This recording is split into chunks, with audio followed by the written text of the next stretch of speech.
sadayana. Alhamdulillah, hatur nuhun biasa hadir sumping dina berjamaah takjil mudah-mudahan penuh barokah Allah Subhanahu wa taala. Sekali lagi assalamualaikum warahmatullahi wabarakatuh. Alhamdulillah alladzi jama'ana fi hadzal masjidil kabir at-taqwa wa hadisadana wa hadana siratal mustaqim. Wassalatu wassalamu ala sayyidina Muhammadin wa ala alihi wa sahbihi ajma'in wa man tabi'ahum bi ihsanin ila yaumiddin. Bapak-bapak, ibu-ibu yang dimuliakan Allah SWT, sambil menunggu maghrib kita manfaatkan sejenak untuk menambah nama pahala bulan suci Ramadan, yaitu dengan tadarus. Jadi tadarus itu sebenarnya belajar agama, belajar Islam, itu namanya tadarus. Kalau membaca Al-Quran namanya tilawah. Jadi ada tilawah Al-Quran, ada tadarus Al-Quran. Kalau tilawah Al-Quran kita menghatamkan sendiri-sendiri, nah itu tilawah Al-Quran. Ustaz disebut tadarus tidak. Kalau tadarus harus ada dua pihak, satu yang belajar, satu yang mengajar. Jadi kalau kita membaca bersama orang lain, lalu kalau salah dibetulkan, itu tilawah dan tadarus. Tilawahnya membaca Al-Quran, tadarusnya ada yang membetulkan. Tapi umpama orang mau Quran yang lirawae, istilahna sanesna sanes tadarus dan diajar jadi sasaha gitunya mun lepat aya nu ngalereskeun. Nah, jadi itu tilawah Al-Qur'an. Tapi insyaallah pahalanya sama. Tadarus Al-Qur'an maupun tilawah Al-Qur'an sama-sama mendapatkan pahala yang besar. Setiap satu huruf sama dengan 10 kebaikan di luar bulan suci Ramadan. Kalau di dalam bulan suci Ramadan dilipat lagi menjadi 100. Jadi lebih tinggi lagi kalau kita membaca Al-Quran sendirian ataupun bersama orang lain, maka nilainya besar sekali di bulan suci Ramadan. Nah, salah satu makna tadarus adalah membaca Al-Quran, memahami isi kandungannya. Nah itu. Bahkan dalam satu hadis lagi, barang siapa yang menerangkan isi Al-Quran, man aqraba Al-Quran falahu sab'una darajatan. Jadi lamun kita belajar Al-Quran ingin memahami isinya, setiap huruf bukan lagi 10, menjadi 70 kebaikan. Jadi jangan bosan-bosan kalau kita baca Al-Quran, tambah baca tafsirnya, baca Al-Quran, tambah tafsirnya, atau mendengarkan para ulama sedang membahas Al-Quran. Itu berarti sedang tadarus Al-Quran dari segi isinya, pahalanya besar sekali. Jadi kita ada waktu beberapa menit untuk menambah-nambah pahala. Hari ini tadarus kita berkenaan dengan Al-Asmaul Husna yang ada dalam bacaan sholat. Kita kadang-kadang sholat itu lebih ngejar-ngejar rakaat, betul tidak Bapak Ibu? Ya, yang penting rakaat nak pokoknya mah. Ya, bacaan mah sependek-pendeknya gitu. Kemudian apa yang kita baca juga secepat-cepatnya. Terus nah gitu. Nah inilah sholat-sholat yang masih banyak dilakukan oleh orang-orang muslim. Bukan kita insya Allahnya. Ya sholatnya rusuhan, penting ngejar rakaat sehingga akhirnya ya apa yang dibaca tidak pernah dihayati. Padahal sholat itu zikir Bapak. Zikir itu mengingat siapa? Mengingat Allah. Jadi kata Allah, sholat itu untuk mengingat aku. Itu intinya. Wa aqimus sholata lidzikri. Silakan kamu sholat untuk mengingat aku. Nah, kalau Allah menyuruh sholatnya untuk mengingat aku, mengingat Allah, apakah setiap sholat kita mengingat Allah? Nanti itu persoalannya. Jangan-jangan tidak mengingat Allah, mengingat naon? Rakaat disabaraha ya. 3, 4, 3, 2, 5. Nah, 4 poho, jadi 5 poho dewai, jadi genap. Jadi ngejar-ngejar rakaat, lupa apa yang dibaca. Padahal kata Allah, ya, qul inni anallah. Katakan wahai Rasulullah, perkenalkan kepada umatmu, ini sesungguhnya aku, Allah adalah Allah. Ya, la ilaha illa ana, tidak ada ilah kecuali aku, kata Allah. Wa aqimis sholata li dzikri. Maka sholatlah fa'budni wa aqimis sholata li dzikri. beribadahlah kepadaku dan sholatlah untuk mengingatku. Jadi sholatnya untuk mengingat Allah ada tak? Jadi kalau kita sholat belum sesuai dengan yang Allah harapkan, mengingat Allah, barangkali muhasabah kita sama-sama. Jangan-jangan sholat kita sudah 70 tahun, 70 tahun, sudah 50 tahun, 60 tahun, tapi tak ingat-ingat Allah dengan sholat. Ya, nah ini bahaya. Bahayanya apa? Dicela oleh Allah Subhanahu wa ta'ala. Fawailul lil musallin alladziina hum an salatihim sahun. Celaka bagi orang-orang yang sholat. Sholat seperti apa orang celaka? Sahur, yang lengah lalai, teringat karena sholat. Ingat sholat waktu takbir saja, Allahu Akbar. Beres takbir masuk doa iftitah ingat karena ojega, ingat ke jualan, ingat ke omprengan, ingat ke pada malam di kantor, ingat ke mana-mana. Mana dikirnya cek Allah teh gitu. Padahal sholat ya dikri untuk mengaku. Artinya sepanjang kita sholat selalu Allah yang diingat. Ya, sok sanaos hati orang teh kadang-kadang lem ke pasar. Bah, ditarik tuh buru-buru. Teringat ke Allah itu lain ingat ke jualan ke pasar. Nah, oleh sebab itu salah satu kunci untuk kita sholat bisa mengingat Allah adalah tadabbur terhadap bacaan sholat, supaya apa yang kita ucapkan tuh itulah yang di hati kita. Kadang-kadang apa yang diucapkan hati mah kemana gitu. Nah ini yang perlu kita sama-sama muhasabah di bulan suci Ramadan ya, karena bulan ini bulan ibadah, bulan taubat, bulan anugerah, bulan pahala, bulan Al-Quran, bulan tadarus, bulan belajar. Jadi manfaatkan ini untuk tadarus, untuk belajar ya. Nah, baiklah saya masuk pada bacaan sholat ya. Bacaan sholat pertama apa? Takbiratul ihram. Kenapa disebut takbirah? Karena takbirnya sekali. Kalau takbir yang ulang-ulang namanya takbir al-intiqal, takbir perpindahan. Tapi al-ihramat takbirah pakai tak marbutoh, takbiratul ihram karena sekali. Jadi takbiratul ihram sekali. Kalau takbirul intiqal mah ya banyak, maka tidak pakai takbiratul intiqal. Jadi kalau kita misalnya mau sujud Allahu Akbar itu takbir ya. Kemudian dari sujud cekap dari Allahu Akbar takbir. Tapi khusus yang pertama takbirah namanya. Maka pakai al-ihram, takbiratul ihram. Apa maksud takbiratul ihram? Yaitu mengucapkan Allahu Akbar. Kenapa disebut ihram? Ihram itu dari mengharamkan. Ahrama yuhrimu ihram, mengharamkan, mencegah. Ya, jangan lagi dibawa-bawa. Sudah dihalangan. Ihram diharamkan. Apa yang diharamkan? Ingat kepada selain Allah. Gitu. Jadi pas masuk Allahu Akbar, haramkan ingat kepada yang lain. Haramkan ingat kepada pekerjaan, haramkan ingat kepada rencana kerja. Haramkan semua. Memang kalau kita sholat itu rencana kerja yang muncul, atau pengalaman tadi pekerjaan belum selesai, ya kapan selesai, ya terus direncanakan dalam sholat kadang-kadang. Ya, nah itu harus diihramkan oleh kita, diharamkan. Makanya disebut takbiratul ihram, mengharamkan ya, bukan mengingat Allah. Karena tadi aqimis sholata li dzikri, sholatlah untuk mengingat aku. Dirikan sholat untuk mengingat aku. Maka takbiratul ihram yang diucapkan adalah apa? Allahu Akbar. Al-Akbar. Salah satu sifat Allah yang disuperlatifkan, yang dari Al-Kabir menjadi Akbar. Al-Kabir yang maha besar, tapi Al-Akbar amat sangat maha besar. Gitulah, gitunya the best, ya? The biggest gitu, ya? The Almighty, terbesar. Gitu. Nah, apa dibalik ucapan Akbar itu?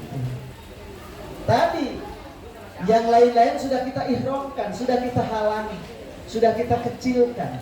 Maka kita ketika mengatakan Allahu Akbar, yang dibesarkan pada saat sholat hanya Allah Subhanahu wa ta'ala. Yang lain ringankan, kecilkan, dianggap tidak ada saja. Dianggap tidak ada, sokori dibagikan. Ya. Jadi yang kecil-kecil harus dikecilkan. Jangan sampai kita masih membesarkan selain Allah. Kita sudah takbir membesarkan Allah, sudah ihram, harusnya mengharapkan selain mengingat kepada Allah. Tapi kenyataannya pada takbiratul ihram kita masih membesarkan selain Allah. Apa membesarkan selain Allah? Yaitu lebih mengingat pekerjaan kita daripada mengingat Allah. Lebih mengingat cita-cita rencana kerja kita daripada mengingat Allah.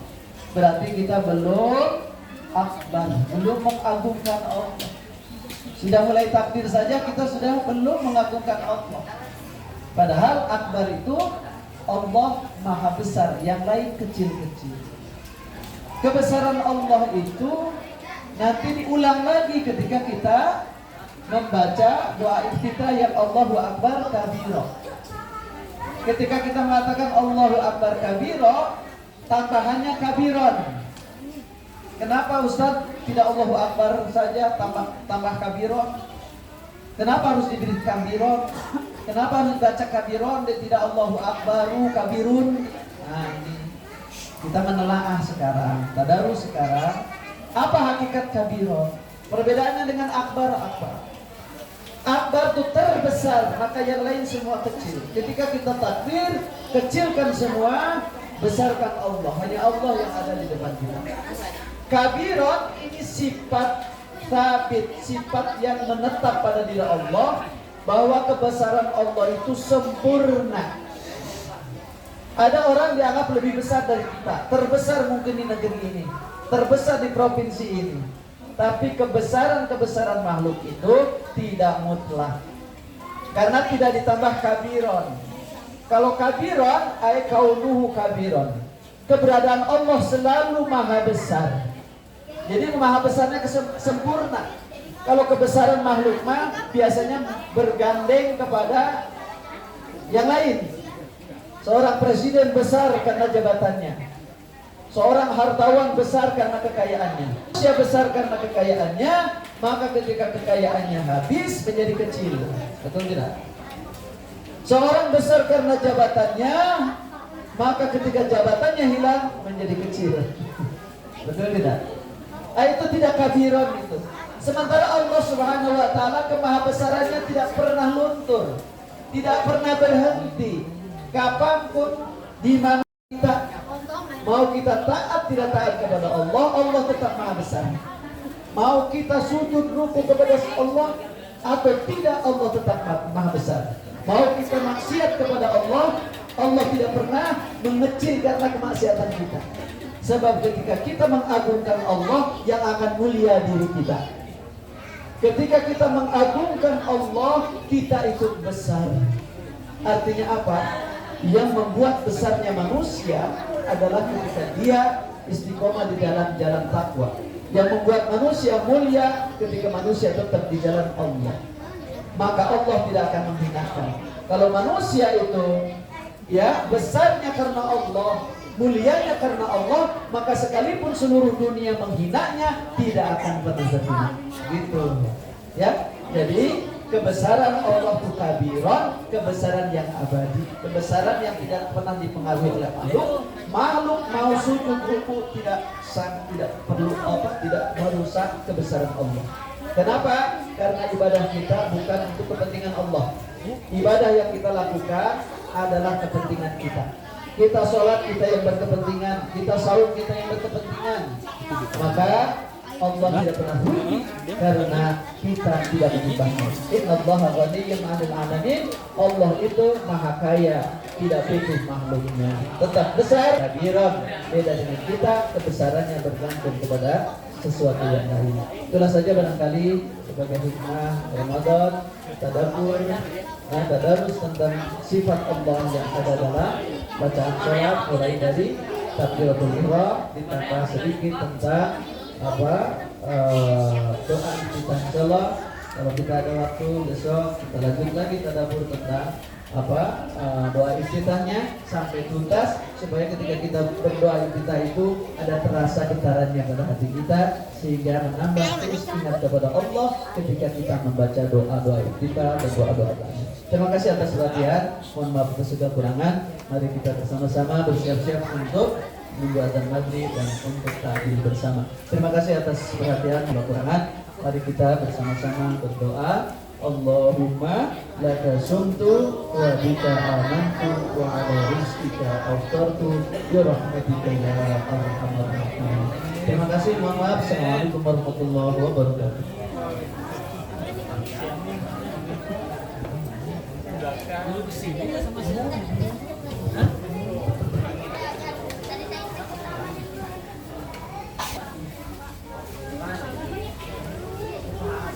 Yes. Yes, Pak. Yes, Pak. Yes, Pak. Yes, Pak. Dapat.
Pengaji makan potato.